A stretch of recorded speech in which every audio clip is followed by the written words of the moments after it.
Hello everyone, I hope you are very joyful. छोटे छोटे story के माध्यम से हम आपको इंग्लिश पढ़ना और समझना सिखाता हूँ। तो चलिए पढ़ते हैं आज का स्टोरी, जिसका शीर्षक है द ब्लाइंड सन, यानी अंधा लड़का। वंस, एक बार, some people were sitting together in a train compartment. Some यानी कुछ लोग बैठे हुए थे एक साथ। टुगेदर मीन्स एक साथ, ट्रेन में, ट्रेन के कंपार्टमेंट में बैठे हुए थे। अमंग देम, अमंग का यहाँ पे प्रयोग इसलिए हुआ है क्योंकि यहाँ पर बहुत सारे लोग हैं, इसीलिए among them were two friends and a father and his son. उनमें से दो दोस्त थे और एक पिता है और एक सन यानी बेटा है।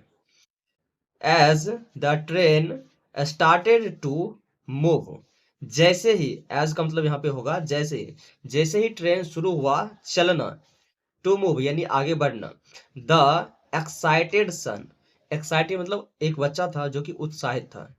एक्साइटेड सन, उसका जो बेटा था वो बहुत उत्साहित था। सैड, उत्साह में उसने कहा, लुक, देखो, द ट्रेन इज मूविंग। तो वो जो बच्चा है वो कह रहा है कि देखो ट्रेन जा रहा है, मूवी मीन्स जा रहा है। एंड थिंग्स, और जो बहुत सारी चीजें थी वो चीजें, things are moving backwards. Backwards का अर्थ होता है पीछे की ओर जा रहा है, ये बच्चा कह रहा है। His father gave a smile, उसका जो पिता था वो सिर्फ मुस्कुराता है बस। As the train moved faster, जैसे ही, यहाँ पे एज का मतलब होगा जैसे ही ट्रेन बहुत तेज गति से चलने लगता है। द सन स्क्रीम्ड, जो बेटा है उसका यानी जो पुत्र है वो, स्क्रीम्ड का अर्थ होता है चिल्लाया, जोर से चिल्लाता है। द ट्रीज आर ग्रीन, क्या कहता है, ट्री यानी पेड़ हरे हैं। एंड रन बैकवर्ड्स, जो पेड़ है वो पीछे की ओर भाग रहा है, ऐसा जोर से चिल्ला करके बोला। हिज फादर नॉडेड, नॉडेड का अर्थ होता है सिर हिलाया।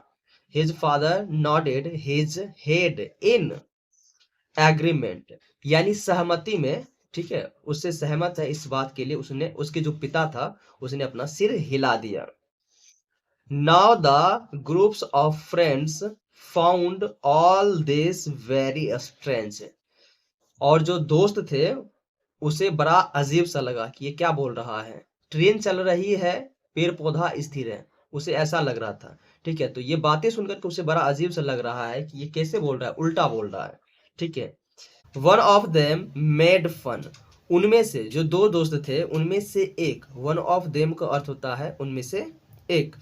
One of them made fun of the son and shouted, उनमें से एक दोस्त ने मजाक उड़ाया, किसका, उस बच्चे का, कि तुम क्या कह रहे हो कि ट्रेन स्थिर है और पेड़ पौधे चल रहा है।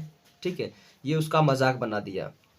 I think he is mad, उसमें उसी दोस्त में से एक दोस्त कहता है कि मुझे लगता है कि ये पागल है।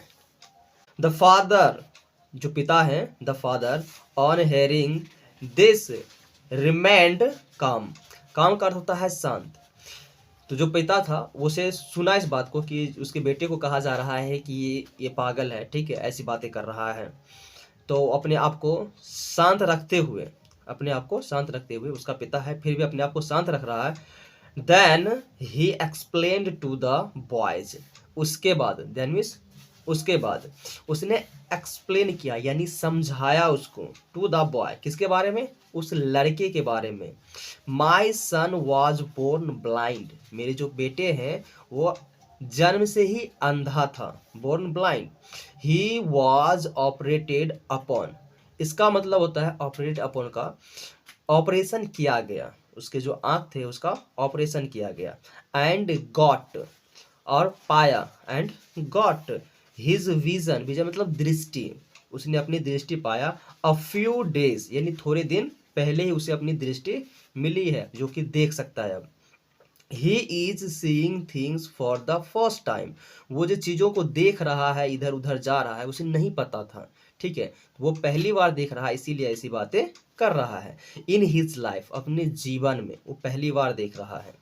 The boys was taken aback।